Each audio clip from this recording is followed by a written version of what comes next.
Hello everybody and welcome to a new video on our channel FPL Nerds. My name is MJ. And my name is Timo, and we would like to welcome you back from the FPL break that we had. It feels like it's been ages since we last did a video for you guys. Anyway, today we are gonna share with you a couple of drafts that we made for the wild card for game week 9 and beyond, since we noticed that a lot of people are going for the wild card actually this week. Hope that you can give you some ideas or inspiration for your own team. So let's go and check it out. Alright guys, so the first wildcard draft we chose for you. In the back we're gonna start with the goalkeeper, of course, and for this one we chose Guaita. We took a look at all the options that we had for the upcoming game weeks, and we think Crystal Palace, apart from the Chelsea match coming up in game week 9, after that it's all in the green for them. And Crystal Palace have been shown that they are good in the back, so Guaita I think is probably they're gonna be the best option for all the people that on game week 9 wildcard, and he's gonna be pretty template, I think. Yeah, as you said, leaving aside the first fixture and looking at the upcoming fixtures, Patrick Vieira has organized this team very, very well defensively. And at this point, for a goalkeeper, there are three main choices. You either go for Pope and 4 million goalkeeper, either Iverson or Ward. Either you go for Guaita and another 4 million, or you just go for the Leicester boys, which is Iverson and Ward. Now, Iverson and Ward, they do have the best fixtures on the season ticker in defensively speaking. However, we cannot just forget that they were not very good, or actually they've been horrible defensively. And yeah, they might be picking up an occasional clean sheet, but it's not something you can count on. So I think all the three options are good options. It all depends on your team and what your strategy is going forward and whether or not you need those additional funds or not. Yeah, exactly. If you need to modify another player somewhere else and you need the extra 0.4 by going to Ward, for example, yeah, you can change it that way. All right, so Yeah. this is the goalkeeper. Let's move on to the defense. And for the defense, we went for four in the back. Starting with the big two are Cancelo and James. Cancelo is basically, for me personally, just a price point for Trent because we will need to get him back in game week 12 when Liverpool's fixtures turn good. But aside from that, Cancelo has been proven that he's a very good FPL asset since last season and before. Yes, this season he didn't show us that much so far, but we do not discard him as an FPL asset. He's still capable of getting a lot of assists and goals if he wants to. The only difference that maybe he plays a different role now, going a bit playing as a CDM more Yeah, like. now Pep actually, sorry to interrupt. Now Pep actually is playing with the fullbacks. They no longer go wide. They're inverted fullbacks. So they take the CDM role, and this automatically gives Cancelo a few less chances than he would previously have. Keeping that in mind, he's still the defender with the most passes in the opposition third, and he's still taking up very high positions on the field. So yeah, despite his XGI being quite low, I still think he can provide the fair amount of clean sheets despite the bad fixtures, and he can also provide or even why not even score a goal, provide an assist. He can still have those capabilities.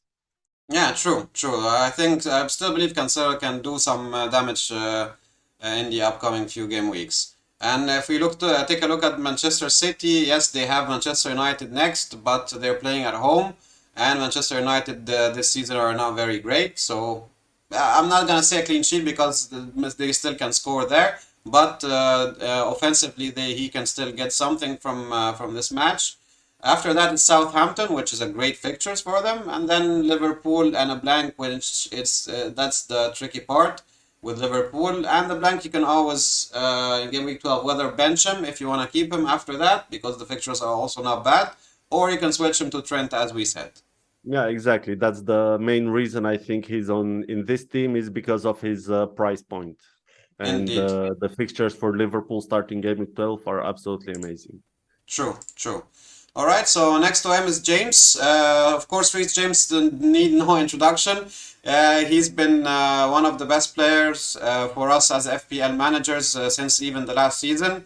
Yes, he can be a troll sometimes when he disappears for an injury or maybe you get him and then he gets you one A or red zero card, points. an own goal. Yeah, but that very rarely happen. In general, James is very good. And he's getting back to his rightful position as a right wing back now that Fofana is here, Koulibaly, Cucurella. So they have a lot of options that can play as center backs. And then James can go back to his place when he can shine the most and get all the attacking returns that we need.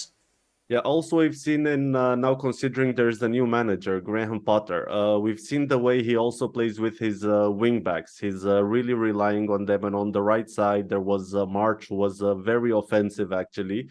And now we can only expect more considering his training, better Chelsea team and better Reece James actually, if you compare him with March. Yeah, So yeah, I definitely. think there will be some a fair amount of clean sheets actually for Chelsea. Also, he's looking absolutely amazing when he's playing on the right hand side. He's very attacking. He's on many free kicks. He has so many crosses inside that box. Now, if the attack of, let's say, if Aubameyang or maybe even some CBs in some set pieces, they start putting in those headers, he can definitely start converting into many assists. Yeah, true, true. All right, so moving on to the next one is Williams. Nick Williams is there basically as a budget option, so we can allow us to bring other players that we'll see in a minute. But putting that aside, Williams actually has been showing that he's one of the best player in Nottingham Forest team. Yes, overall the team is not great, but him as an individual player, he showed a lot of promise. He's very attacking. He's fast, he's young, and he's hungry for fame and you know and glory, as they say. So he could bring us a few points there. But he will be rotating anyway with the other player on the bench that we'll also see in a bit. Yeah, yeah. Okay, so not much to say apart from that for Williams. Moving on to Yeah, the we've been last. talking about Williams since the beginning of the season. He was already a very good option from the very beginning, so nothing really changed here. True, true, and he's a great enabler considering his price. Yeah. All right, so after that we have Kieran Trippier. So Trippier also has been shown that he's a good asset so far. He's also on corners. He's also on some set pieces. So Newcastle also have some good fixtures coming up. So overall, he's also a great option to have in your team for the upcoming game weeks. Uh, I don't know what's more to say about Trippier. Anything to He's a add? class player. You Yes. can't really add too much about that. And also, he's very constant. He's part of Newcastle defense, which is looking very solid. They have also a very good goalkeeper to back up those clean sheets. So, yeah, in terms of defense, they look absolutely, I don't want to exaggerate and say absolutely amazing, but they look very solid. And in terms of offense, he's on corners, set pieces, and also has a lot of crosses during the open play. True. So yeah, he's not that expensive for his price. Okay, I think now he's 5.4 actually, but still considering for the added value that he can bring to your team, and not to mention that he's very highly owned nowadays. He's a must-have. Yeah, I think so. I think that too. All right, so that conclude our starting 11 defense. So let's move on to the midfield. All right, guys. So in the middle we have three players for you. Starting off with Mohamed Salah. I know a lot of people will disagree with this one because Liverpool didn't show that much promise so far, but I believe that they will rise again. And Salah is still one of the best FPL options in history, let's say. And apart from a few tricky fixtures coming up, from game week 12 on, he's a very good asset that you will need. Plus, considering that game week 9 they are facing Brighton at home. So that ends actually a very good fixtures for Liverpool. And considering also that Darwin Núñez is back in the front, so he could be also helping Salah to getting some returns from a couple of assists, or maybe also like giving the assist to Salah to score a few goals. So Yeah, also, go ahead, go ahead. yeah, I wanted to add the fact that now it looks like Henderson is back, Thiago Alcantara is back, as well as Matip. So having a better defense and midfield will definitely help their attack, and I think he will be getting more and more chances. It's not that he's been lacking chances, however, now it will be more consistent considering the amount of Yeah, injured players that came back. Also, Jota is back now, so yeah, we can start judging Liverpool starting this next game week. So far, they've been having issues in the squad ever since the beginning, true. so it is expected for them to step up their game. Yeah, yeah. And yeah, as you said, after game week 12, it just looks absolutely amazing. And this is where actually people will start considering captaining Salah again. Again, yeah, exactly, man. It's a good point Yeah. about the people that were missing, and especially in the midfield, because I think that was one of the main reasons why they were lacking so much until now.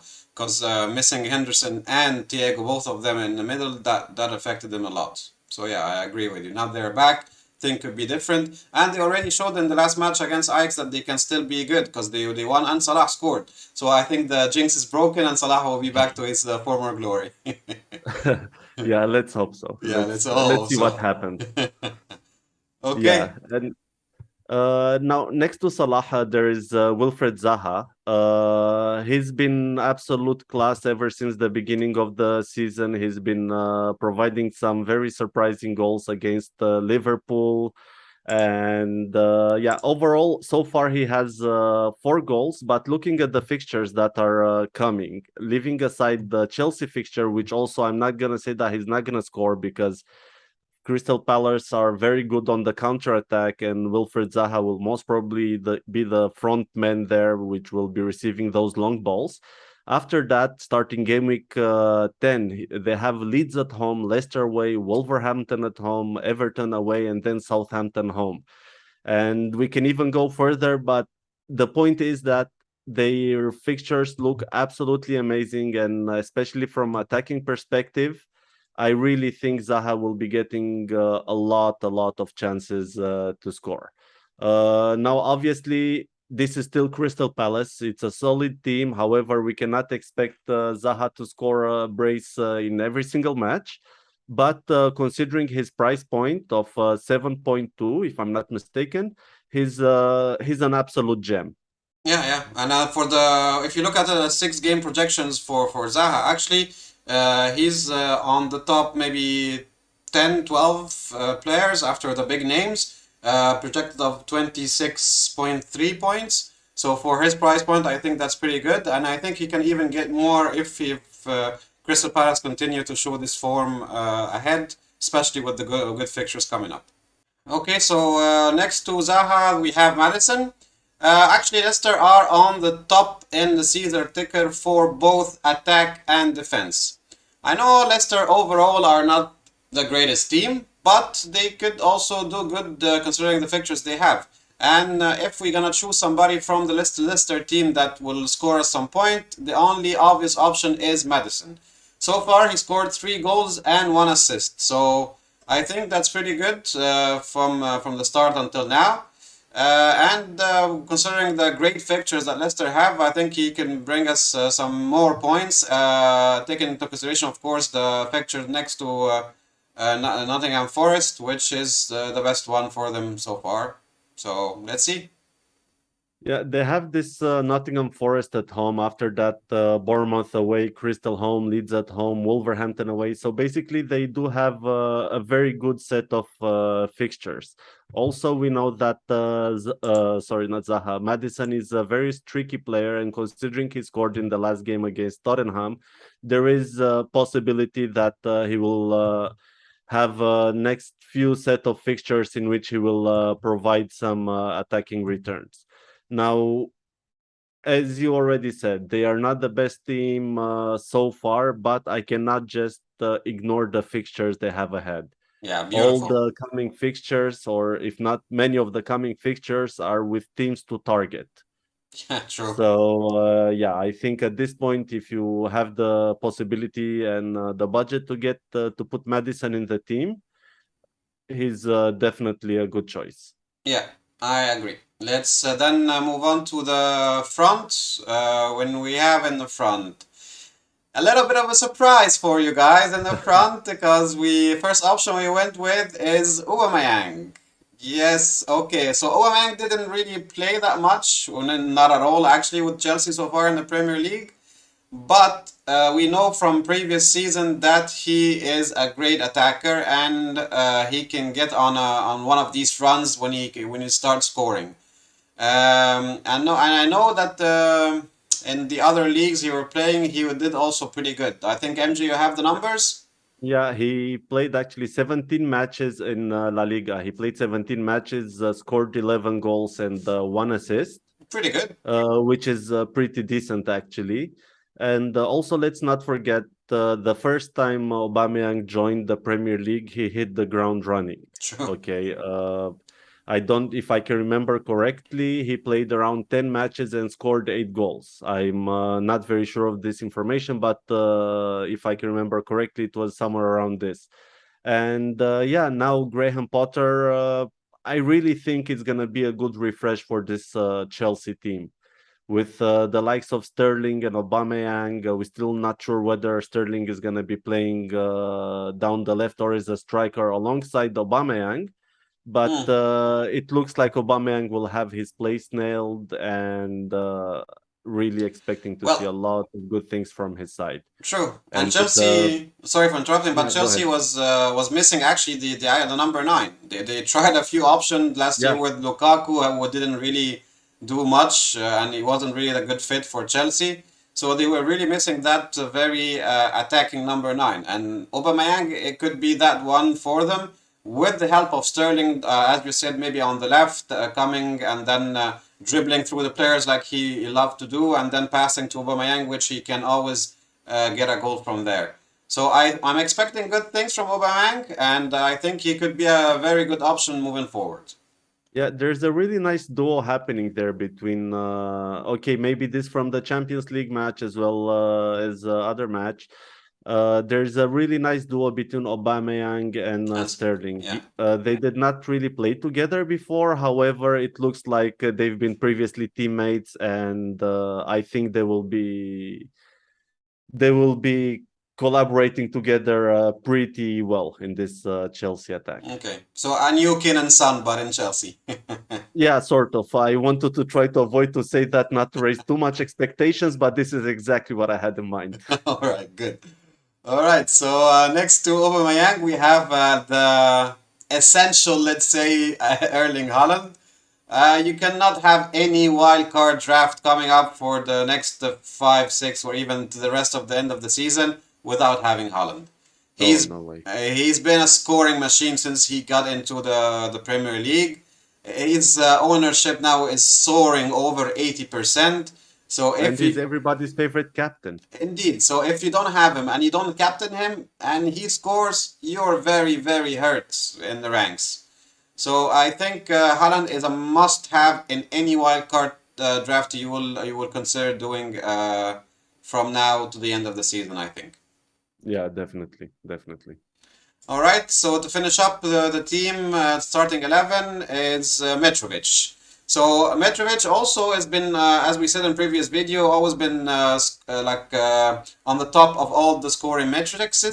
So apart from the last match that he didn't score in, when Fulham won 3, I think.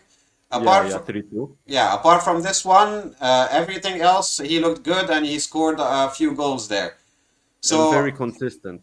He's yeah, matching his actual numbers. true, true. So I think Mitrovic will continue this run, and he will continue getting these goals. So I think Mitrovic also is one of the must-have in your team in any wildcard draft.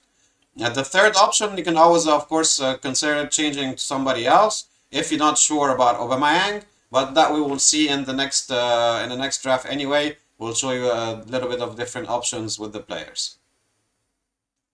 Yeah. Okay, so the last part we have, of course, is the bench.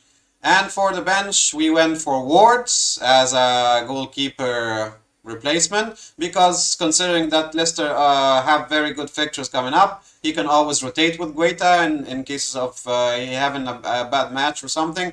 For example, the next one against Chelsea, you can always argue that you can always play Ward instead of Guaita for that specific match, and then he can get back to the bench. Yeah, he's a 4 million goalkeeper, so basically any points that come from his side is an actual bonus. True. Yeah, exactly. All right, so after that, first sub will be Andreas. I think Andreas is the best budget midfield option that you have for 4.5 or 4.6. He is now.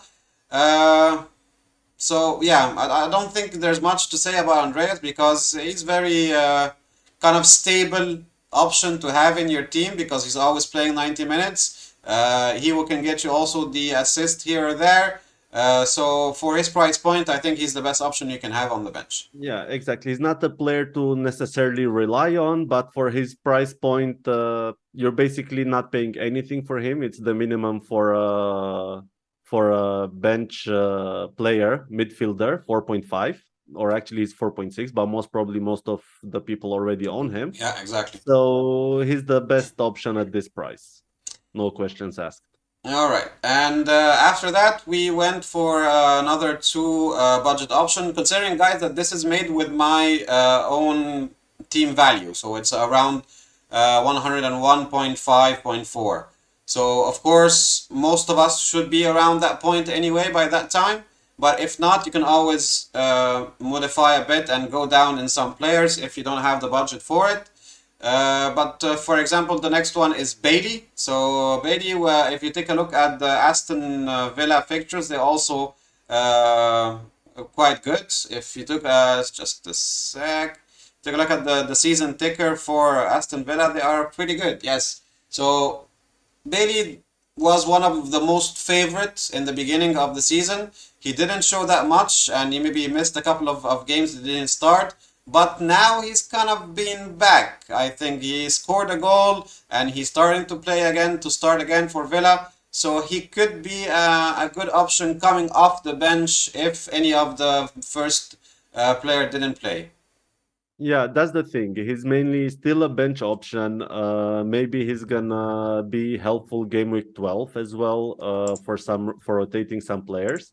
Or yeah, once again, don't expect too much of Bailey. He disappointed before, but now he looks like he's back into that team. And considering the fixtures, he might actually get a chance to reward you if you will play him in the coming few fixtures. Yeah. Okay. And to finish up this draft, we went with a very cheap Eat Nouri, 4.3. Wolves also have been showing that they are very good defensively. They can one of the teams that conceded the least goals. Eat Nouri has been playing as a right wing back, I think, or left wing back. Left wing back, left. exactly. And he's been showing that he could be quite attacking. He's the highest XGI within his price range of we put like up to like 5 million defender. So within that price range, he's actually the highest XGI. So I'm not expecting much to ignore you. You're probably gonna be like a third option, but he can be helpful in the blank game weeks in game week 12. He could be helpful if one of the main players didn't play at all. You can always rotate him with Williams. Yeah, exactly. So he's a good option to keep. He's also a starter. And as I said, underlying stat, it's pretty good for him, for his price point, of course. Yeah, not too much to add about Ait Nouri, just the fact that he's a very good rotation option at his price point. Him, Neko Williams, and Bailey. I think they can be good options in the next coming fixtures. And in order to build a team and have some, let's say, some premium options, you need to make some little sacrifices. But looking at the fixtures and how they look, I don't even know if that's an actual sacrifice or not. Yeah, exactly. They are pretty good. All right, so that concludes our first wildcard draft. Let's move on to the next one and see what we changed for the second one. All right. So for the second wild card in goal, we have Nick Pope. There is not too much to say about him. He's actually at this point he's the highest scoring goalkeeper. He's an amazing shot stopper. He plays in Newcastle United, very strong defense. And as previously said in the previous wild card, he's part of one of those three options: Pope and a 4 million goalkeeper, Guaita and a 4 million goalkeeper, or the Leicester boys.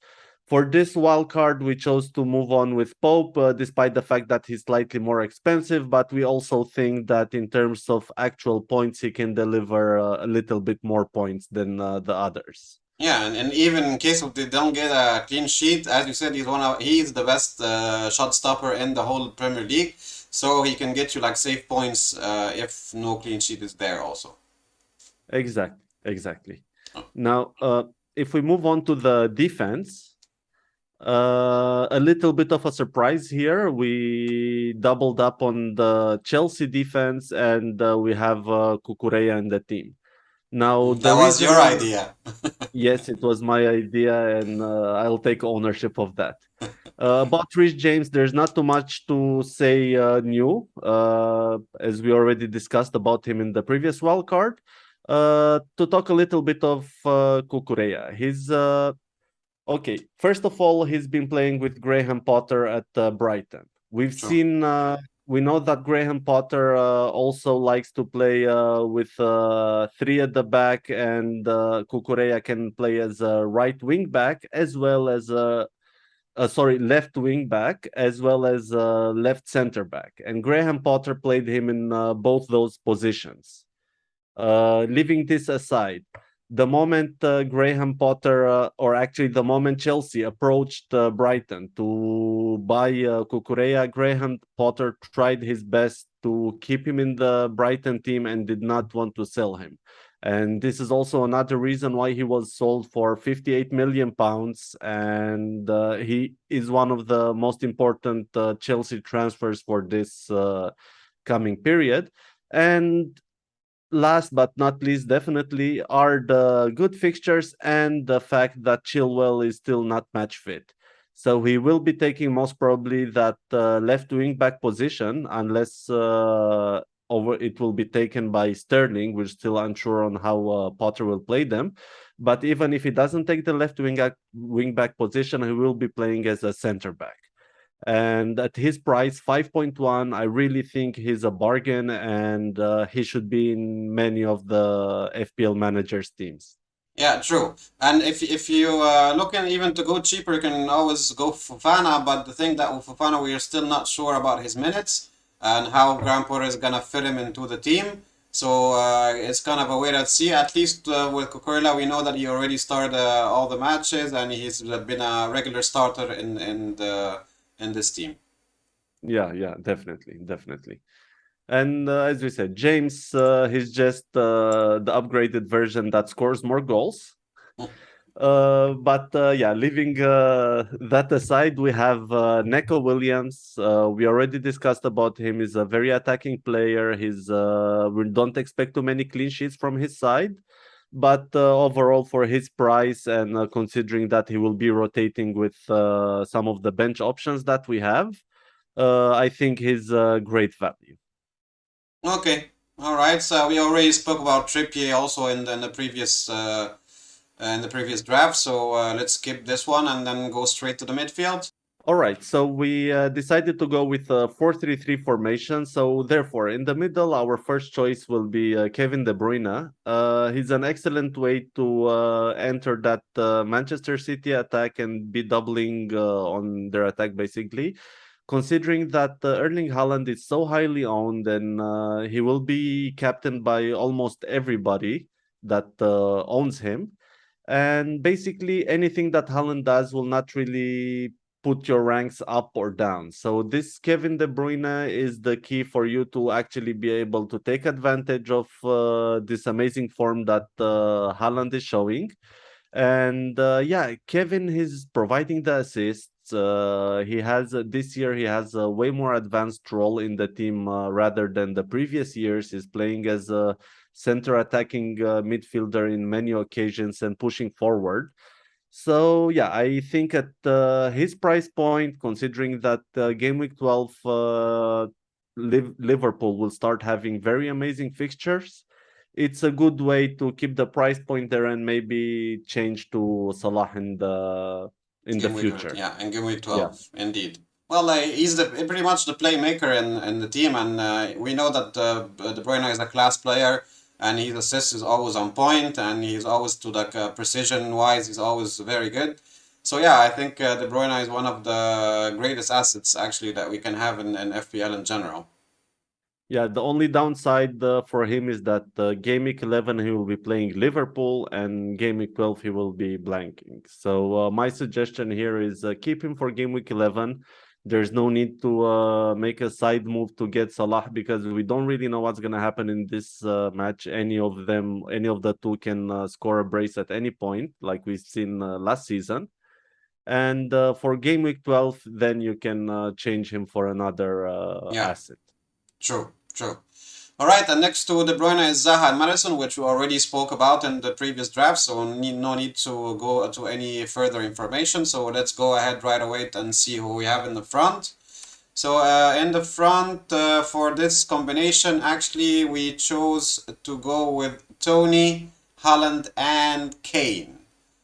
Now, of course, as we said, that's this draft is based on MJ's team, which is a little bit more value. So that's maybe how we could fit all of these good players in. But you can always downgrade, for example, if you don't have the money from Tony to go to Solanke, for instance, to save some money, and then you can Or upgrade somewhere Kane to else. Aubameyang and so on. Yeah, exactly, exactly. So you have a few options you can move forward to. So let's start with Tony. Tony, of course, he's the main man in Brentford. He's on penalties. He's been shown that he can score a lot of goals. He did a hat trick in a recent match. So I think Tony going forward is a very good option. Also considering that Brentford have okay fixtures coming up. It's a bit of a mix, to be honest. But as we said, he's the main man. He's the forward. He's on penalties. So even with the mixed fixtures they have, I think he's a very good option going forward too. Yeah, and even the fixture, if you look at this next fixture, is Bournemouth away. So I think it's one of the teams which you should really be targeting. Yeah, I know that Bournemouth away next is very good, but then you have Newcastle, which is can go either way. Brighton, which also they are quite solid defensively, so we don't know what could happen there. And then they have Chelsea, which is very tricky, and then Villa, which is okay. So there are okay fixtures. He can score there, but it's not like super fixtures, I would say. Yeah, the thing is, like within his price bracket, there's only him and Mitrovic left because, as we all know, Isaac got injured. Yeah, So at this point, we don't really have too many options. true, true, true. Okay. All right, so finally we speak about Kane, and I think the guy needs no introduction. Uh, he's been one of the top scoring forwards in the whole of the Premier League over the previous seasons. He still not into his complete form so far since the start of this particular season, but I think he's getting there. I would actually say that he scored a fair amount of goals this season, and he's been quite consistent. The only thing is that he was priced at 11.5, which was the same exact as Haaland, and Haaland started scoring and overachieving. But looking at Kane individually, I think in any other season he would be way higher owned at this moment in time because True. he's been delivering and he's doing a pretty good job. It's just that there is another option with was a similar price, which was Haaland, which was doing much better. But just looking at Kane, he's doing an amazing job, I think. Well, so far 6 goals and 2 assists. So yeah, Exactly. it's quite good for him. But in the beginning, in the first few matches, he wasn't getting there, and that's why I think a lot of people went for Holland instead of him. But now, since he's getting back into form and he proved that he can still score a lot of goals, I think he will be starting to be a consideration again for a lot of managers.